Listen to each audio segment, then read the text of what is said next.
Esse curso é ao vivo, mas todo mundo que comprou o curso sabe que o acesso vai ficar disponível até o final do curso para quem quiser assistir as aulas depois. A maioria resolveu assistir depois. Nossa matéria é o direito civil. O que nós estudamos no direito civil? A gente tem uma cola, né? O Código Civil dá uma cola a respeito da nossa matéria. Se a gente olhar para o código e checar o nome dos livros do Código Civil, a gente vai identificar que cada livro identifica uma parte do direito civil conforme ele é estudado nos manuais e, enfim, na faculdade, a ordem que ele é estudado. Então, o Código Civil estabelece uma parte geral e uma parte especial. Nosso direito civil, de fato, tem uma parte geral e uma parte especial. O que a gente estuda na parte geral do direito civil? O que a gente estuda na parte geral do direito civil? A parte geral do direito civil é aquela parte do direito civil em que nós estudamos os elementos de todas as relações jurídicas. Quais são os elementos de uma relação jurídica? Bom, toda relação jurídica tem necessariamente um sujeito, um objeto e um vínculo jurídico. Toda relação jurídica tem um sujeito, um objeto e um vínculo jurídico. Na parte geral do direito civil, nós estudamos justamente esses elementos. Então, vamos lá. Eu vou estudar o sujeito da relação jurídica. Quem é ou quem são os sujeitos de uma relação jurídica? São as pessoas, certo? Então, aqui, na parte do sujeito da relação jurídica, eu vou estudar as pessoas. E aí eu incluo a pessoa natural e a pessoa jurídica. E quando eu falo do objeto da relação jurídica? O objeto da relação jurídica constitui o estudo dos bens jurídicos. E aí nós vamos estudar, por exemplo, o que é um bem principal, o que é um bem acessório, o que é um bem móvel, o que é um bem imóvel, o que é um bem público, o que é um bem particular. É o objeto da relação jurídica. E o vínculo jurídico, que une essas pessoas a esse objeto. O que nós estudamos nessa parte do vínculo jurídico? É aquela teoria dos fatos jurídicos. E aí nós vamos estudar o negócio jurídico, os defeitos dos negócios jurídicos, fato jurídico em sentido amplo, ato jurídico em sentido amplo e em sentido estrito, ato-fato jurídico, prescrição, decadência, tudo isso nós estudamos na parte do vínculo jurídico. Então, deixa eu mostrar aqui para vocês. Peraí, vamos lá.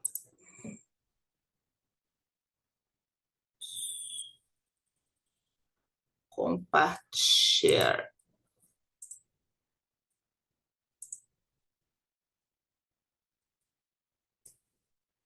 Todo mundo está vendo ali? Então, a parte geral do direito civil é aquela parte em que nós estudamos os elementos que compõem uma relação jurídica. Sujeito, objeto e o vínculo jurídico. Na parte do sujeito, nós estudamos as pessoas. Na parte do objeto, nós estudamos os bens jurídicos. E na parte do vínculo jurídico, nós estudamos os fatos jurídicos. Essa é a parte geral do direito civil. Mas nós temos também, obviamente, a parte especial. A parte especial do direito civil é dividida em 5 livros principais, 5 matérias principais. O livro 1 da parte geral estuda o direito das obrigações. E aí nós vamos estudar obrigações e contratos. Obrigações em sentido amplo, que abrange obrigações e contratos. No livro 2, é o direito de empresa. Essa parte do direito de empresa é estudado lá no direito empresarial. Então, aqui no direito civil, a gente não vai estudar o livro do direito das empresas, do direito de empresa, porque é a matéria estudada no direito empresarial. No livro 3, vamos estudar o direito das coisas. E aí a parte que nós vamos estudar posse, uso capião, direitos reais de garantia, tudo que envolve o direito das coisas. No livro 4, vamos estudar o direito das famílias. E no livro 5, o direito das sucessões. Então, essa é a parte especial do Código Civil. Obrigações e contratos, direito de empresa, direito das coisas, direito das famílias e direito das sucessões. O direito civil está todo no Código Civil? Não. Obviamente, temos várias leis específicas que tratam de matéria de direito civil fora do Código Civil. Por exemplo, a gente na aula de família vai falar dos alimentos gravídicos. Tem uma lei específica, Lei 11.808, que trata de alimentos gravídicos. 804, 11.804, desculpa, eu falei 808 e depois fiquei. Lei 11.804, que trata dos alimentos gravídicos. Nós temos o Estatuto da Pessoa Idosa. No dia que nós vamos estudar o direito das coisas, posse, o capião, eu vou falar do Estatuto da Cidade. São leis extravagantes. Bom, então esse é o direito civil. Vocês sabem que agora, em janeiro, começou a tramitar no Senado o projeto de reforma do Código Civil. Até então era só um anteprojeto. No dia 31 de janeiro, começou, de fato, a tramitar no Senado. Isso virou um projeto de reforma do Código Civil. O projeto de reforma do Código Civil traz muitas e significativas mudanças no direito civil? Talvez. Não sei se muitas, mas significativas. Na maior parte das vezes, se vocês forem ler o projeto, ele apenas atualiza o que já vem sendo aceito pela jurisprudência pacífica. Então, muitas coisas que estão ali no projeto, vocês vão ver ao longo do curso, são discussões que já foram acolhidas pela jurisprudência. Pouquíssimas inovações mesmo, de alteração total do sistema vigente. Lá em sucessões nós teremos inovações reais. Por exemplo, o cônjuge vai deixar de ser herdeiro necessário se o projeto for aprovado. Temos algumas alterações importantes. Vamos ter um livro específico só sobre direito digital. Por exemplo, o testamento vai poder ser feito de forma audiovisual. A pessoa quer fazer um testamento, pega o celular, filma assim, ó. Olha, eu gostaria de dizer, meu nome é Luciana da Mota, que eu quero deixar 30% do meu patrimônio para a minha tia Maria Alice, 15% para o meu primo Bruno. Gravou aquilo ali, arquivou, vai valer como testamento. Então, uma inovação importante. É perigoso? É, até porque hoje em dia qualquer pessoa consegue manipular um vídeo, né? A gente viu muito isso na época das eleições, a manipulação de vídeos e de áudios. Você pega o vídeo de alguém, bota qualquer áudio ali, mexendo na boca da pessoa e vale como se fosse real, porque fica muito equivalente a um vídeo real. É um problema que nós teremos se de fato esse testamento de forma audiovisual for aprovado, né? Tentar descobrir quando haverá veracidade ou não daquele vídeo gravado. Mas o fato é que o projeto prevê essa possibilidade do testamento ser feito de forma gravada. Então, tem algumas alterações que são importantes, que são bacanas. E a gente vai estudar aqui as mais importantes. Eu vou falando o tema e vou dizendo, olha, o que o projeto fala sobre isso? É claro que eu não vou ter como trabalhar o projeto inteiro, mas o que for de mudança, na medida do possível, eu vou trazer para vocês. Na aula de hoje já trouxe algumas coisas. Olha, aqui o projeto vai falar dessa forma. Porque em algumas situações o projeto só muda a forma de falar, mas continua falando a mesma coisa. Muda as palavras, mas no conteúdo continua a mesma coisa. Bom, vamos começar então, já que nós vamos estudar a parte geral do direito civil, e na parte geral do direito civil nós estudamos os sujeitos, os objetos e os vínculos jurídicos, vou começar pelo primeiro elemento da relação jurídica, que são os sujeitos, que são as pessoas. Então, vou começar o estudo do nosso curso pelo estudo da pessoa. Deixa eu compartilhar aqui o meu material com vocês.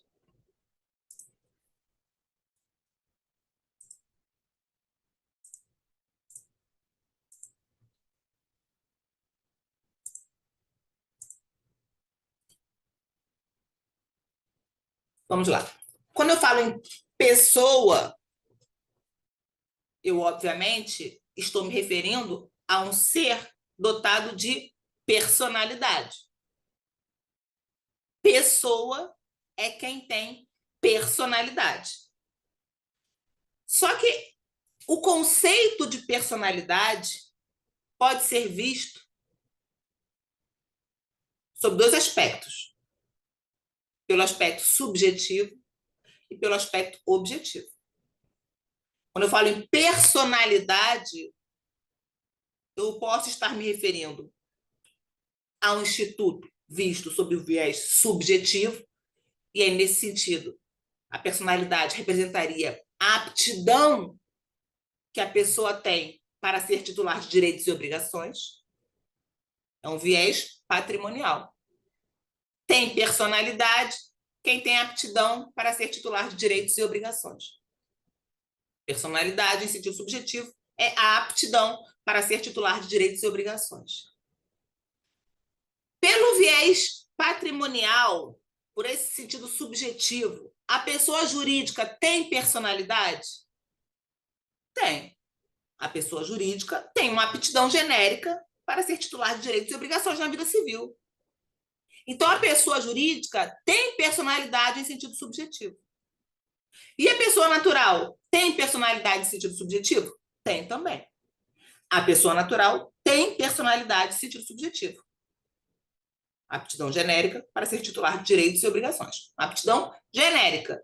Não estou dizendo que a pessoa vai exercer por si só, em nome próprio. Estou dizendo que tem uma aptidão genérica.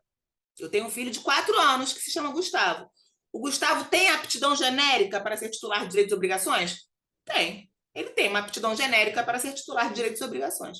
Ele vai exercer em nome próprio os direitos dele? Aí já é outra história. Estou falando de aptidão genérica. Então, todas as pessoas naturais e jurídicas têm aptidão genérica para ser titular de direitos e obrigações, ou seja, possuem personalidade em sentido subjetivo. Mas a ideia de personalidade pode ser vista também no sentido objetivo. E no sentido objetivo, personalidade representa os chamados direitos da personalidade. É aquele conjunto de atributos que são inerentes à pessoa humana. A personalidade em sentido objetivo é um conceito que tem um viés existencial e não patrimonial. Então, por exemplo, quando eu falo em direito à privacidade, direito à imagem, direito à honra, direito ao nome, direito à identidade de gênero, são aspectos inerentes à pessoa humana. São aspectos da personalidade humana. Por esse viés objetivo, eu posso dizer que a pessoa jurídica tem personalidade em sentido objetivo? Ou seja, tem direito da personalidade? A pessoa jurídica? A pessoa jurídica tem direito à identidade de gênero? A pessoa jurídica tem direito à privacidade? A pessoa jurídica tem direito ao próprio corpo? Deixei bem a cola ali. São atributos inerentes à pessoa humana. Então, por esse viés objetivo, só a pessoa natural possui personalidade. Ou seja, só a pessoa natural possui direitos da personalidade. Então, cuidado para não confundir. A pessoa jurídica possui personalidade jurídica em sentido subjetivo. A pessoa jurídica não possui personalidade jurídica em sentido objetivo, porque não é titular de direitos da personalidade. Ah, mas eu ouvi dizer que o STJ diz que a pessoa jurídica tem a proteção. Vou chegar lá. A pessoa jurídica recebe, no que couber, a proteção desses direitos, mas ela não é titular desses direitos. E daqui a pouco a gente vai chegar nesse ponto. Então, é um conceito visto sob o viés patrimonial e sob o viés existencial. Do ponto de vista subjetivo, pessoa natural e pessoa jurídica possuem personalidade. Do ponto de vista objetivo, só a pessoa natural possui personalidade. Tá. Eu estou falando muito da pessoa natural, pessoa natural, pessoa natural. A partir de quando eu posso dizer que a pessoa natural tem personalidade em sentido subjetivo e personalidade em sentido objetivo? A partir de que momento? Olha o que fala o artigo 2º do Código Civil. Artigo 2º. A personalidade civil da pessoa começa do nascimento com vida, mas a lei põe a salvo, desde a concepção, os direitos do nascituro. Opa, embolou tudo aqui. Porque na primeira parte do artigo, o legislador dá a entender que a pessoa natural só tem personalidade a partir do nascimento.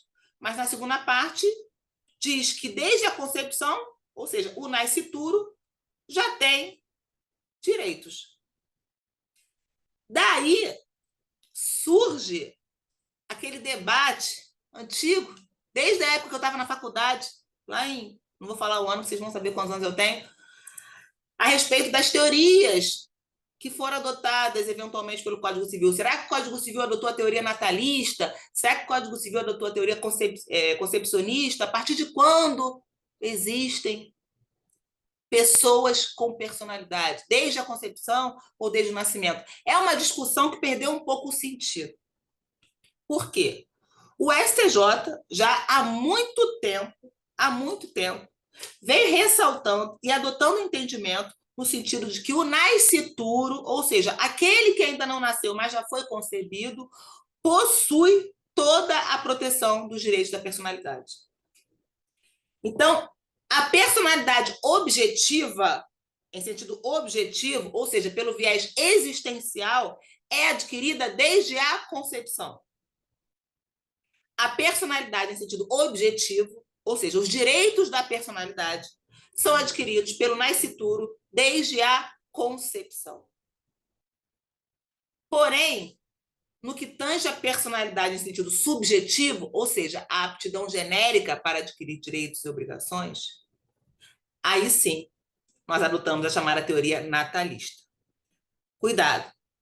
Apenas no que tange ao viés patrimonial do conceito de personalidade, eu vou adotar a teoria natalista.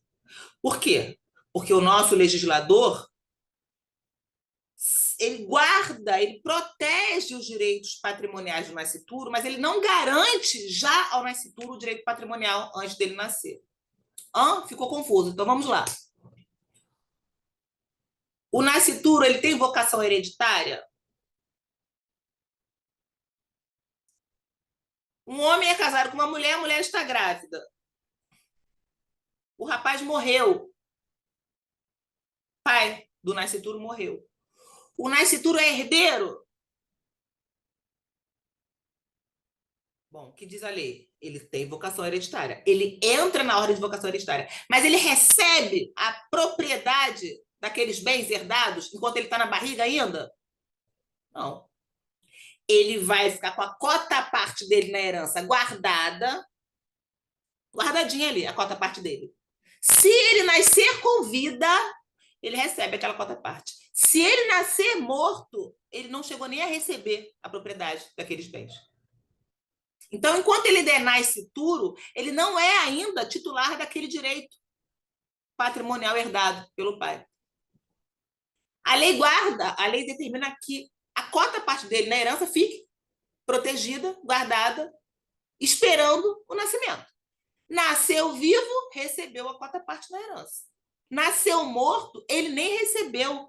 Aquela cota parte que estava guardada para ele vai para os outros herdeiros do falecido. Então, o nascituro, no que tange a personalidade em sentido subjetivo, recebe uma proteção de interesses futuros e eventuais. O nascituro, no que tange a direitos patrimoniais, ou seja, personalidade subjetiva, aptidão para adquirir direitos e obrigações, ele tem a proteção de seus interesses futuros e eventuais. Outro exemplo, o nascituro pode receber um bem por doação? Então, a minha prima está grávida. Eu quero doar um apartamento para esse bebê. Eu posso fazer a doação para o nascituro? Eu posso doar para o nascituro? Posso. Vou lá no cartório, faço uma escritura pública de doação. Estou doando para o nascituro, futuro filho da minha prima tal. Pronto. Nasceu com vida, lindo, recebeu, o apartamento é dele. Nasceu morto, quem fica com aquele apartamento? A doação não produziu efeitos. Continua comigo o apartamento. Ele não recebeu o apartamento. Porque se eu disser que ele já recebe o apartamento, tão logo eu faça a escritura pública, se ele nascer morto, eu vou poder dizer que esse apartamento vai ser entregue para quem? Para os herdeiros dele, do nascituro. Não. A doação não produziu efeitos se ele nasceu morto. Então, ele tem o quê? Uma proteção de interesse futuro e eventual. Eventual. Na eventualidade de nascer com vida, está tudo reservado para ele ali. Toma aqui a tua herança, estava reservada. Toma aqui o teu bem doado, estava reservado. Ele tem uma proteção de interesse futuro e eventual. Mas no que tange a direitos existenciais, ou seja, os direitos da personalidade, ele já é titular desses direitos da personalidade. Por exemplo, ele tem direito ao nome. A pessoa está grávida. O bebê nasceu morto, ele tem o direito a uma certidão de óbito com o nome dele. Ele iria se chamar Antônio, a certidão de óbito vai sair lá com o nome de Antônio. Outro exemplo, a lei admite o reconhecimento de paternidade em relação ao nascituro. O nascituro pode ser reconhecido por seu pai enquanto ainda é nascituro. Já faz o reconhecimento de paternidade ainda em fase de nascituro. Por quê? Porque ele tem um direito existencial, aquela identidade genética. Então, quando eu falo do nascituro, o entendimento pacífico é esse. Ele tem direitos da personalidade, e em relação aos direitos patrimoniais, ele tem a proteção de interesses futuros e eventuais. O projeto de reforma do Código Civil expressamente fala a respeito dos direitos da personalidade do nascituro. A proposta de inclusão do parágrafo 4º, no inciso 11, que fala isso dali, ó. A tutela dos direitos da personalidade alcança, no que couber e nos limites de sua aplicabilidade, os nascituros, os natimortos e as pessoas falecidas. Então, o projeto visa acabar com essa discussão se tem, se não tem, apesar de que o STJ já há muito tempo fala que tem direito à personalidade no nascituro, né? Muito tempo o STJ já vem adotando esse entendimento. Mas aqui o projeto bota uma pá de cal nessa discussão, afirmando expressamente que o nascituro tem, sim, direitos da personalidade. Aí eu trouxe para vocês aqui algumas decisões judiciais justamente nesse sentido, reconhecendo os direitos da personalidade ao nascituro. Olha ali. Esse é um acórdão que foi julgado pelo STJ em 2021. Lá no item 4, expressamente o STJ fala: reconhecimento da titularidade, direitos da personalidade ao nascituro diante da disciplina normativa aplicável. Tem um caso que é interessante, eu acho que eu botei aqui também, é esse aqui. Discute essa questão do direito patrimonial e direito existencial do nascituro. É uma hipótese em que o pai faleceu e deixou um nascituro na barriga da mãe. E aí, o nascituro faz jus a uma pensão por morte, em razão da morte de seu pai. Só que o STJ falou o seguinte, olha, o termo inicial para a incidência da pensão por morte não é a data da concepção, porque em relação ao direito patrimonial, ele tem uma proteção de interesse futuro e eventual. Então, nascendo com vida, ele começa a receber a pensão por morte. Enquanto é apenas nascituro, não faz jus a receber pensão por morte. Então, o termo inicial da pensão é a data em que efetivamente nasceu, deixou de ser nascituro. Olha lá, eu vou ler com vocês. Cuidaram os autos na origem de pedido de revisão da data inicial do benefício de pensão por morte concedido ao nascituro. A sentença julgou improcedente a ação afirmando que o termo inicial se dá com o nascimento. O acórdão negou o provimento da apelação. O benefício previdenciário possui nítido caráter alimentar e o direito à percepção de alimentos não surge com a concepção, mas sim com o nascimento com vida, ainda que a lei ponha a salvo os direitos do nascituro.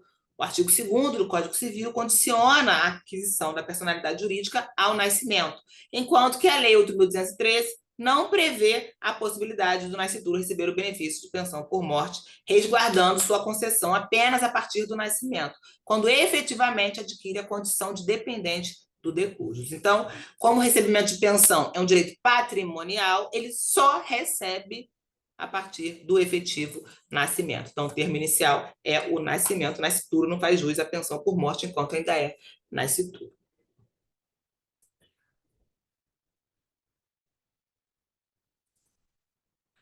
Aqui também, outra decisão nesse sentido, a respeito do seguro DPVAT. Por exemplo, se morreu o nascituro, vamos dizer que a mulher gestante foi vítima de um acidente de trânsito. Faz jus ao recebimento do DPVAT. Se nesse acidente de trânsito morreu o bebê, o nascituro. Como o nascituro já é entendido como uma pessoa que possui direitos da personalidade, entre eles o direito à vida e à saúde. Se ele perde a vida, que é um direito da personalidade, ocorreu o evento morte, certo? Logo, o valor da indenização a que essa mãe faz jus é o valor da indenização do seguro DPVAT referente à hipótese de morte. Ela vai receber o valor da indenização do seguro, porque o seguro DPVAT ele é escalonado, né? É um valor para um acidente que você fique 30 dias sem poder trabalhar, é um valor para morte, é um valor para perda de membro, ele é escalonado. Quando há morte de nascituro, o STJ entende que morreu alguém que fazia jus ao direito à vida. Logo, o valor da indenização da mãe é o valor da indenização por morte. E ali no item 4, o STJ fala expressamente, ó, ademais, hoje, mesmo que se adote qualquer das duas teorias restritivas, há que se reconhecer a titularidade de direitos da personalidade do nascituro, dos quais o direito à vida é o mais importante. Garantir ao nascituro expectativas de direito ou mesmo direitos condicionados ao nascimento só faz sentido se lhe for garantido também o direito de nascer, o direito à vida, que é direito pressuposto a todos os demais. Portanto, é procedente o pedido de indenização referente ao seguro DPVAT com base no que dispõe o artigo 3º da Lei 6.194 de 74. Então, é o valor da indenização por morte, reconhecendo que o nascituro é, sim, dotado de personalidade jurídica, em sentido objetivo, que diz respeito à titularidade de direitos da personalidade. Está todo mundo comigo até aqui? Até aqui alguém tem alguma dúvida?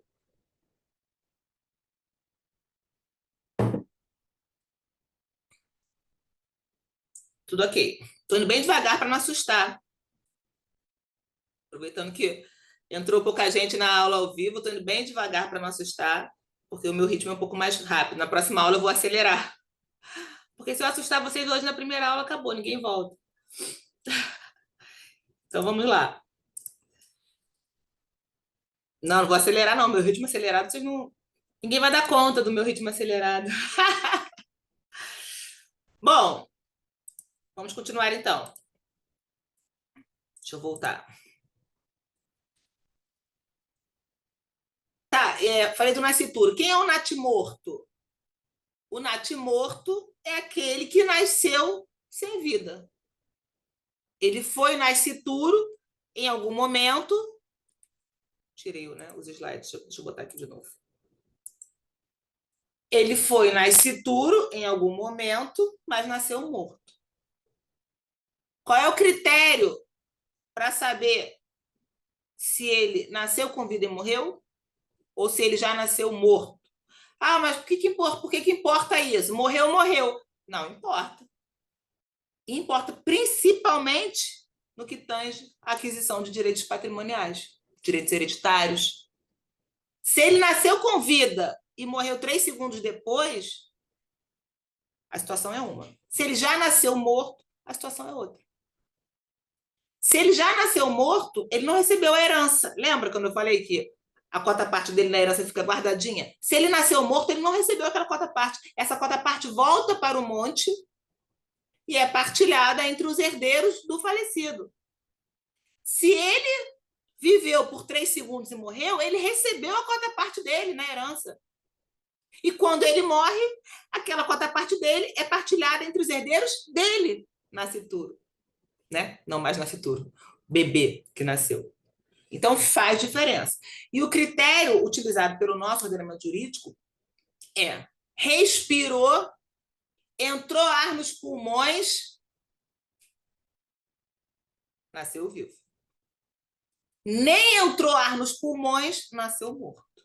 É feito aquele exame da dosimetria, né? Joga os pulmões dentro de um recipiente com água. Se boiar, entrou ar. Respirou, nasceu vivo e morreu depois. Se não entrou ar, já nasceu morto, natimorto. Se ele já nasceu morto, e é natimorto, ele não adquire aquela personalidade jurídica subjetiva, ou seja, a aptidão genérica para direitos e obrigações. Ele tinha uma proteção de interesses futuros e eventuais, que não se concretizou, porque nasceu morto. Então, ele não herdou, ele não recebeu a doação, nasceu morto.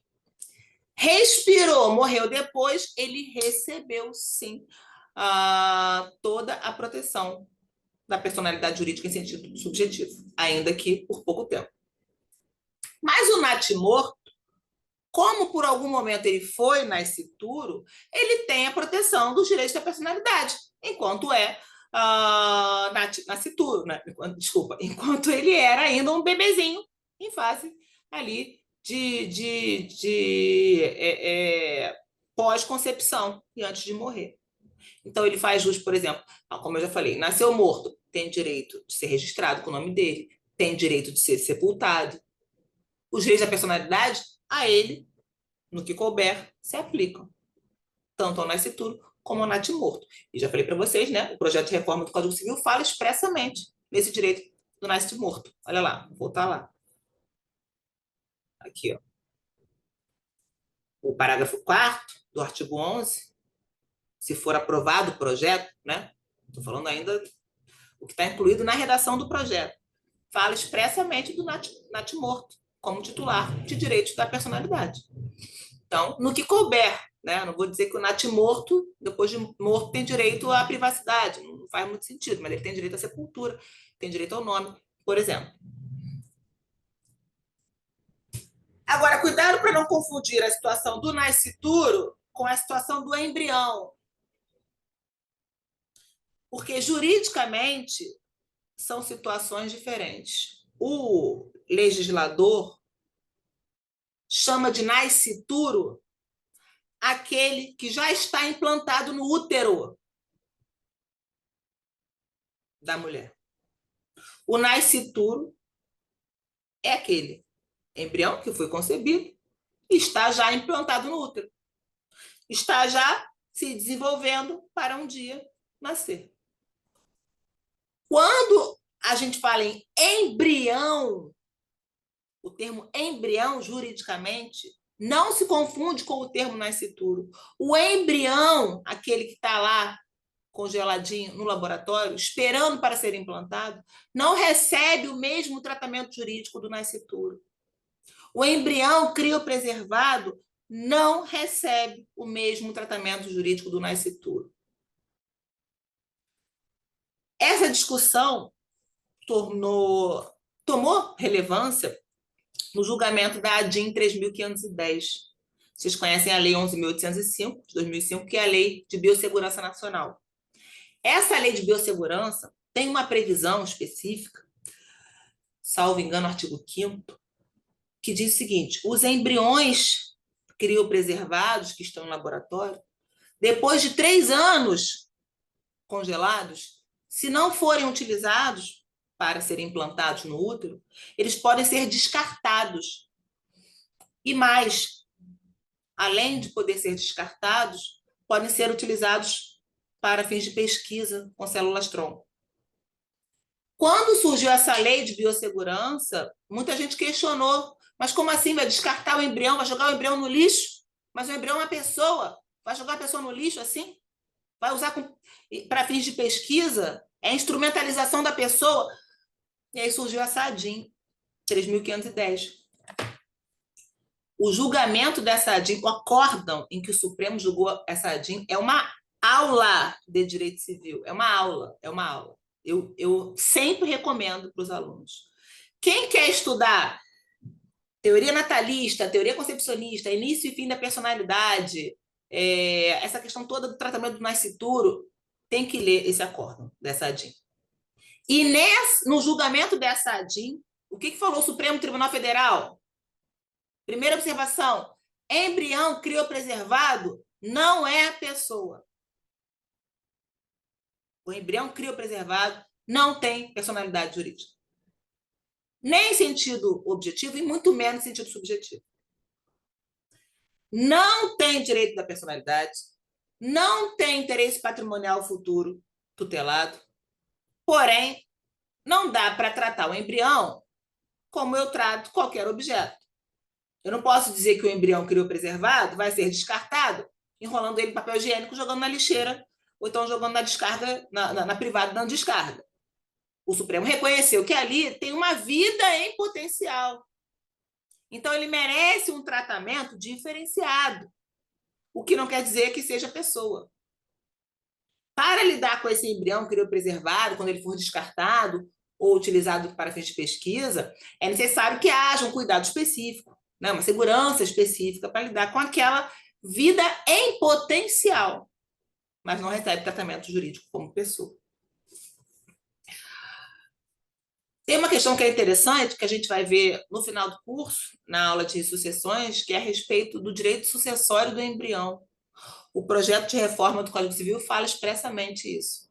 Uma inovação importantíssima que vem no projeto de reforma do Código Civil. Vou deixar por aqui agora só uma pitada, mas não vou dar ainda a resposta. Uma discussão antiga em termos de doutrina. Esse embrião que está lá criopreservado, se ele for implantado no útero após a morte do doador daquele material genético, né, pai, ele vai poder herdar alguma coisa daquele pai que morreu antes de ele ser implantado no útero? Essa é uma discussão antiga, uma divergência absurda que existia em sede de doutrina. O projeto de reforma vai acabar com essa discussão. A gente vai ver isso na aula de sucessões.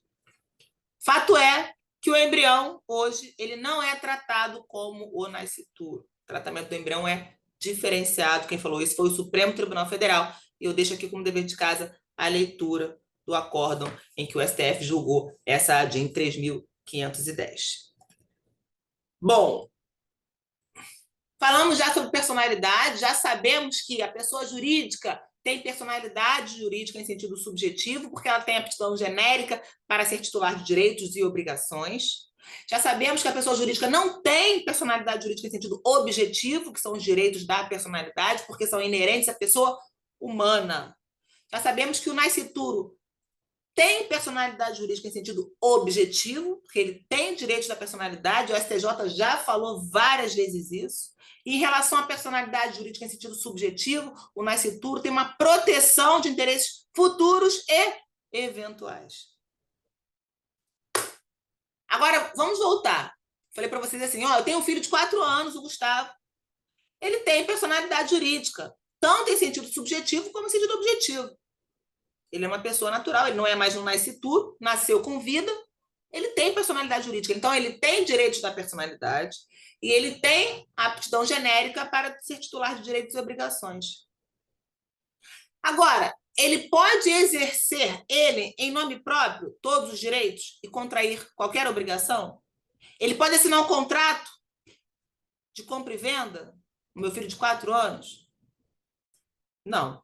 Então, já sabemos que ter personalidade jurídica não significa que a pessoa possa, em nome próprio, exercer aqueles direitos e contrair aquelas obrigações. O conceito de personalidade não se confunde com o conceito de capacidade. Então, a gente vai trabalhar agora a teoria das incapacidades e o conceito de capacidade. Quando a gente fala em capacidade, é um termo que se subdivide em dois sentidos, digamos assim. Quando eu falo em capacidade de direito ou de gozo, eu estou dizendo a respeito de quem é capaz de ter direitos. E aí, nesse sentido, se confunde com o próprio conceito de personalidade jurídica, em sentido subjetivo. A capacidade de direito, toda pessoa tem, natural e jurídica. A capacidade de direito, que é a capacidade de ter direitos, de ser titular de direitos, todo mundo tem. Se confunde com o conceito de personalidade jurídica em sentido subjetivo. É a própria qualidade, né, para ser sujeito de direito. Agora, não se confunde com o segundo sentido do termo capacidade, que é a capacidade de fato ou de exercício. A capacidade de fato ou de exercício diz respeito ao exercício próprio dos atos da vida civil, pela própria pessoa. É a própria pessoa poder exercer os atos da vida civil, em nome próprio. Quem pode, em nome próprio, exercer os atos da vida civil? O meu filho de 4 anos pode? Eu posso? Uma pessoa que está internada no hospital, em coma, porque não tem condições. Só um minutinho, gente.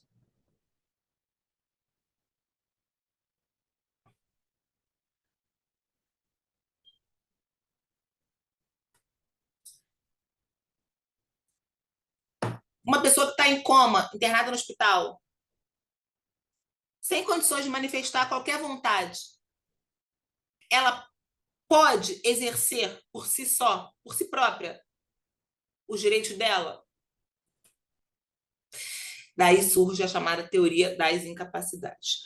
O nosso ordenamento jurídico trabalha a teoria das incapacidades por 2 critérios: o critério etário e o critério da sanidade. Então, nós temos o critério etário e o critério da sanidade. Pelo critério etário, o nosso legislador define como absolutamente incapaz de exercer por si só os atos da vida civil todas as pessoas que não possuem 16 anos completos. De 0 a 16 anos incompletos são pessoas absolutamente incapazes. Então, pelo critério etário, essas pessoas que têm até 16 anos incompletos não podem exercer por si só os atos da vida civil. Quem tem até 16 anos incompletos não pode exercer por si só os atos da vida civil. Precisa de um representante. Então, o meu filho de 4 anos, se ele, por exemplo, for titular de... Digamos que ele tenha herdado de alguém um carro. Herdou um carro. Ele é titular desse direito material. Quem vai representar ele em eventual negociação desse carro, ou venda, ou troca, ou seja lá o que for, sou eu ou o pai dele. Então, os pais, como regra, são os representantes legais do menor absolutamente incapaz nos atos da vida civil. Ele, para exercer um ato da vida civil, ele precisa de um representante. Ele, em nome próprio, não pode praticar esses atos, sob pena de nulidade do ato. Se, eventualmente, alguém que tenha 14, 13, 15 anos de idade praticar algum ato de disposição de direito ou contrair alguma obrigação, como regra, esse negócio é nulo. A gente vai ter aula para falar de negócios jurídicos, vou falar um pouquinho mais sobre isso. Como regra, o negócio jurídico celebrado diretamente pelo menor absolutamente incapaz é nulo, porque ele precisa de um representante. E quem tem entre 16 e 18 anos, pelo critério etário, é tratado como relativamente incapaz. Quem tem entre 16 e 18 anos é tratado como relativamente incapaz. Sendo relativamente incapaz, A lei reconhece que tem uma certa capacidade para exercer por si só os atos da vida civil, mas não tem ainda maturidade para sozinho praticar esses atos. Então, vai ter um assistente. O que é um assistente? É aquele que vai assinar junto. Ele pode vender o carro? O que herdou o carro com 15 anos, com 17 anos? 15 não, ainda é absolutamente incapaz. Uma pessoa com 17 anos que tem herdado um carro, quer vender esse carro. Pode vender? Pode. Vai assinar? Vai. Mas o assistente vai assinar junto com ele. Eu, que sou mãe, vou assinar lá junto com o meu filho, assistindo ele nesse ato. Se ele praticar o ato sozinho, sem a participação do assistente, esse ato é considerado anulável.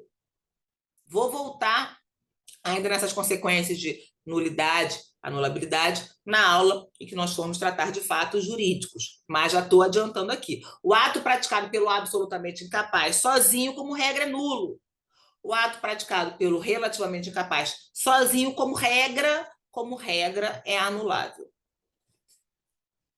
A doutrina mais moderna, mais contemporânea, trabalha com um critério de capacidade progressiva, que diz respeito ao reconhecimento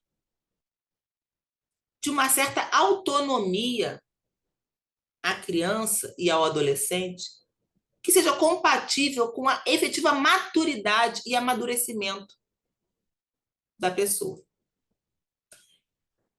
É possível que alguém com 16 anos, embora relativamente incapaz, já tenha um amadurecimento para ele, eventualmente, decidir a respeito de uma questão, exercício de algum direito existencial da vida dele? 16 anos? É. Alguém com 2 anos é de se imaginar que já possa decidir a respeito de exercício de algum direito existencial dele? Com 2 anos, não. Por quê? A maturidade é diferente. Vou dar um exemplo para vocês. A mãe está passeando com a filha de 14 anos no shopping. Aquela mãe que sempre teve um sonho de que a filha fosse modelo, atriz, artista. A filha nunca quis. A filha sempre foi aquela pessoa totalmente discreta, tímida, não gosta de aparecer. Nunca sonhou em ser atriz, mas a mãe sempre sonhou. Aí estão passeando no shopping, passou um olheiro.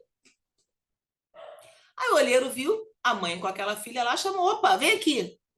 Estou precisando de uma atriz exatamente como a sua filha, para fazer um comercial, para gravar uma novela, tirar umas fotos, ela vai explodir, vai estourar exatamente o que nós estamos procurando. Vem aqui, vamos assinar um contrato aqui de sessão de imagem. Falei que ela tem quantos anos? 14. 14 anos, absolutamente incapaz. Quem representa ela nos atos da vida civil? A mãe. É justo eu falar que quem vai decidir se vai assinar um contrato de sessão de imagem ou não é a mãe? Vai participar do programa de televisão, sim, vai participar do comercial, sim, porque eu acho que é importante, eu quero e vou assinar. Eu represento você, eu vou assinar. Ela com 14 anos, absolutamente incapaz. É justo? Acho que a maioria vai concordar comigo que não. Por quê? Porque ela, apesar de ser absolutamente incapaz, já tem condições de manifestar a sua vontade, e essa vontade deve ser respeitada na medida do seu amadurecimento. Então, essa ideia de capacidade progressiva visa respeitar a autonomia da criança e do adolescente que já tem condições de manifestar a sua vontade. Isso se aplica no que tange a exercício de direitos existenciais. Eu não vou dizer que alguém de 14 anos tem maturidade para assinar um contrato de compra e venda de um apartamento. Esse conceito de capacidade progressiva, ele é adotado pela doutrina no que tange a exercício de direitos existenciais. Então, por exemplo, cessão de direito de imagem, eventualmente alguma coisa relacionada a um direito de privacidade. Por exemplo, já existe uma jurisprudência grande no sentido de se garantir a adolescentes o direito à identidade de gênero, no sentido de obter a requalificação civil. Aqui no Rio de Janeiro, várias decisões judiciais já deferindo o direito à requalificação civil de pessoas com 16 anos, relativamente incapazes, mas que já conseguem manifestar a sua vontade no sentido de pertencer a determinado gênero ou outro, exercer por si só a sua identidade de gênero. Eu vou dizer que é a mãe e o pai que vão dizer qual é a identidade de gênero do filho, porque ele ainda é relativamente incapaz? Não faz sentido. A própria pessoa tem autonomia para discernir, né, e decidir a respeito do exercício de alguns direitos existenciais, alguns direitos da personalidade. E aí eu incluo aí o direito à identidade de gênero, o direito ao nome. Então, a pessoa se identifica, nasceu, foi registrada com gênero masculino, sexo masculino, mas ao longo da vida se identificou com gênero feminino. Lá com 16 anos de idade, decidiu que era hora já de obter a requalificação na sua certidão de nascimento. E aí busca judicialmente a sua requalificação civil. Precisa da autorização dos pais para isso? Se o juiz entender que aquela pessoa, mesmo com 16 anos, já tem maturidade suficiente para, de fato, se identificar com aquele gênero específico, pum, é certo de obter uma procedência. A gente tem jurisprudência já grande, não só no Rio de Janeiro, como em outros estados do Brasil. A Melissa está lembrando aqui no chat que isso caiu recentemente, prova de concurso, caiu mesmo na Defensoria de Minas, né? Minas Gerais.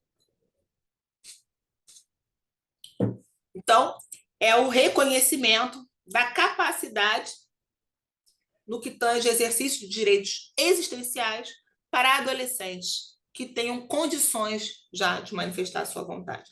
Na terceira jornada de direito civil do Conselho da Justiça Federal, foi aprovado o enunciado 402, que fala o seguinte: o artigo 14, parágrafo único do Código Civil, fundado no consentimento, só um minutinho, fundado no consentimento informado, não dispensa o consentimento dos adolescentes para a doação de medula óssea, prevista no artigo 9º, parágrafo 6º da Lei 9.434, por aplicação analógica dos artigos 28, parágrafo 2º, foi alterado pela Lei 2010 de 2009. Então, para a questão de doação de medula óssea, não basta o consentimento dos pais. Então, há necessidade de que o próprio adolescente, que vai ser doador, né, consinta, na medida do possível, se tiver condições de manifestar sua vontade, com aquela doação. Na mesma jornada, aprovado o enunciado 138, a vontade dos absolutamente incapazes é juridicamente relevante na concretização de situações existenciais a eles concernentes, desde que demonstrem discernimento para tanto. Então, é a consideração da vontade da pessoa que já tem a maturidade para expressar a sua vontade. Bom, ainda falando sobre o critério etário, eu falei para vocês que o ato praticado pelo relativamente incapaz, que é aquele que tem entre 16 e 18 anos, é anulável se não tiver a participação do seu assistente. Porém, o artigo 180 do Código Civil traz uma regra, que é uma regra, em última análise, de boa-fé objetiva. Porque diz o seguinte: se esse adolescente, que tem entre 16 e 18 anos, que é relativamente incapaz, agir de má fé, digamos assim, mentindo a sua idade, dolosamente ocultando a sua idade e se declarando maior de idade para conseguir celebrar aquele negócio jurídico, ele não vai poder depois fugir da obrigação que ele assumiu. Então, por exemplo, a pessoa tem 16 anos, quer comprar uma bicicleta elétrica. Aí vai lá na loja, apresenta uma carteira de identidade falsa, indicando uma data de nascimento anterior, para fingir que ele já tem 18 anos de idade. Quero comprar essa bicicleta, mostrou a carteira de identidade, o vendedor olhou, maior de idade. Ó, a bicicleta custa 18 mil reais. Tá bom, vamos aceitar o pagamento de forma parcelada. Toma aqui a bicicleta, vai pagar em 10 vezes a bicicleta, tá bom? Tá bom. Pegou a bicicleta e levou para casa. Depois que ele faz, usou a bicicleta, usou, depois fala assim, olha só, vou devolver porque essa venda aqui é inválida, é anulável. Por quê? Eu não tinha 18 anos, tinha 16, meu pai e minha mãe não assinaram junto comigo, então isso aqui é anulável. Ele pode fazer isso? Se eximir da obrigação que ele mesmo constituiu voluntariamente, de forma dolosa? Não pode. Então, aqui esse artigo sempre cai em prova de concurso. Se ele dolosamente ocultou a idade, se declarando maior de 18 anos, ou seja, plenamente capaz pelo critério etário, e assumiu uma obrigação, não pode depois usar da sua própria torpeza para se eximir da obrigação que ele assumiu. Artigo 180. Bom, existem alguns atos previstos no Código Civil que podem ser praticados por pessoas que tenham entre 16 e 18 anos incompletos, mesmo sem a participação de assistente. Alguns atos previstos no Código Civil que podem ser praticados diretamente por esse adolescente que tem 16 ou 17 anos, mesmo sem a participação de assistente. Primeiro ato, ele pode ser testemunha. Então, por exemplo, hoje eu assinei um contrato de prestação de serviços da van escolar do meu filho. Meu filho vai de van para a escola, a empresa me mandou um contrato para eu assinar de prestação de serviço, eu tive que assinar e lá estava pedindo 2 testemunhas para assinarem junto comigo. Ali poderiam assinar 2 pessoas que tenham 16 ou 17 anos. A lei admite que assine como testemunha a pessoa que tem 16 ou 17 anos, artigo 228. Pode ser mandatário, contrato de mandato. A pessoa que tem 16 ou 17 anos pode assinar o contrato como mandatário, não como mandante. Pode assinar, né, como mandatário daquele contrato. Artigo 666. E pode também a pessoa que tem 16 anos ou 17 fazer testamento, sem precisar de participação de qualquer assistente. A pessoa com 16 ou 17 anos pode livremente testar.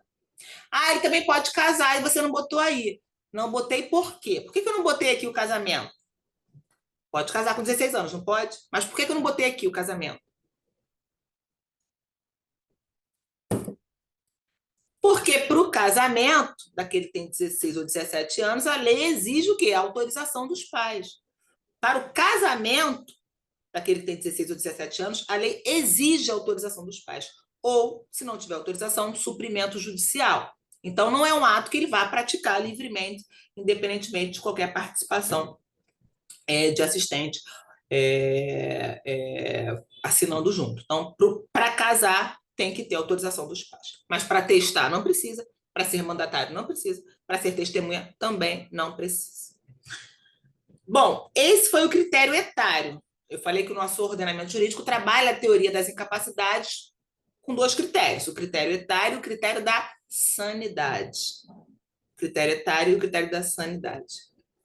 Então, cuidado.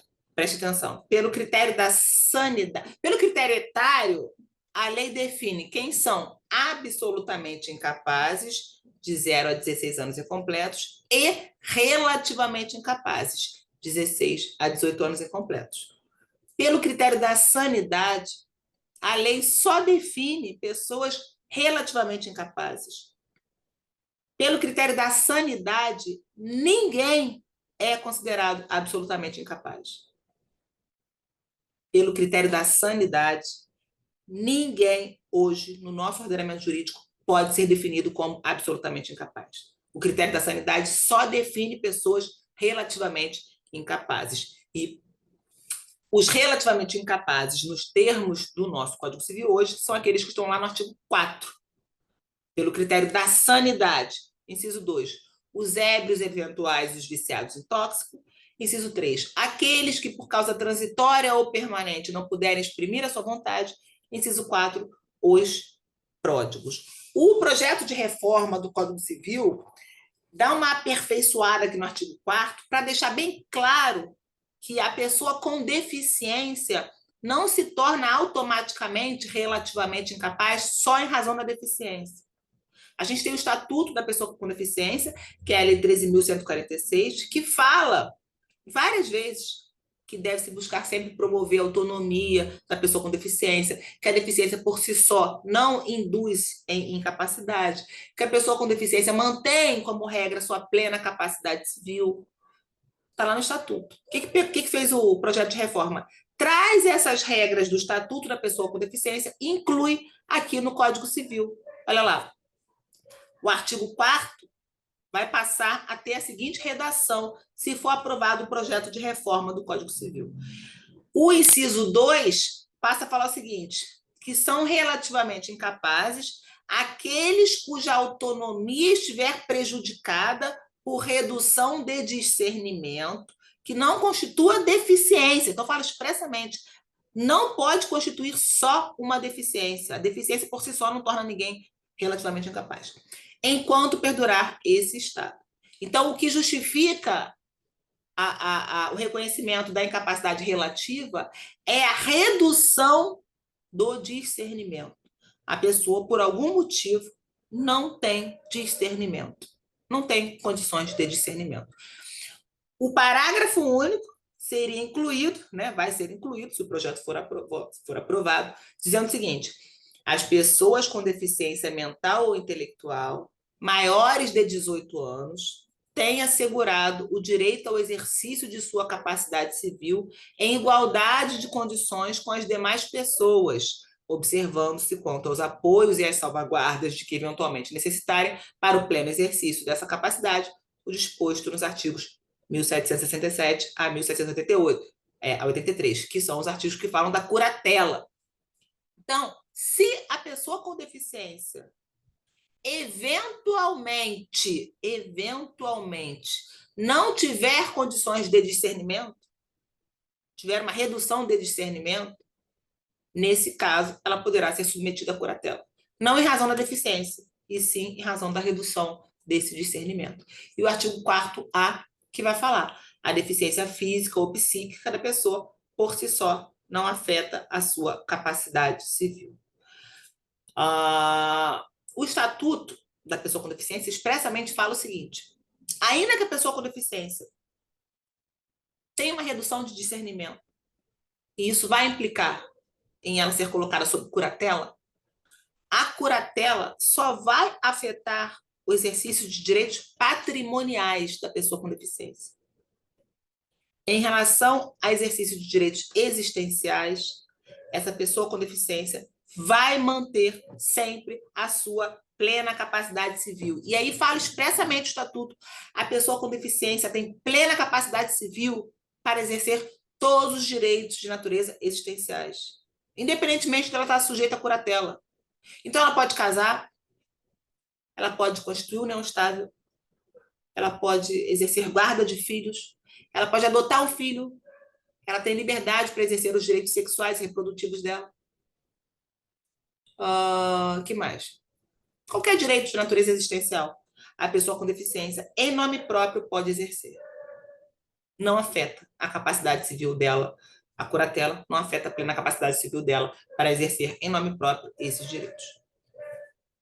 E aí o projeto de reforma vem trazendo essas regras para dentro do Código Civil, falando expressamente que o que traz a incapacidade relativa não é a deficiência, é a redução de discernimento de qualquer pessoa que tenha deficiência ou não. A pessoa que está com o seu discernimento, por algum motivo, prejudicado, ainda que por tempo provisório, temporário, ela pode ser considerada relativamente incapaz.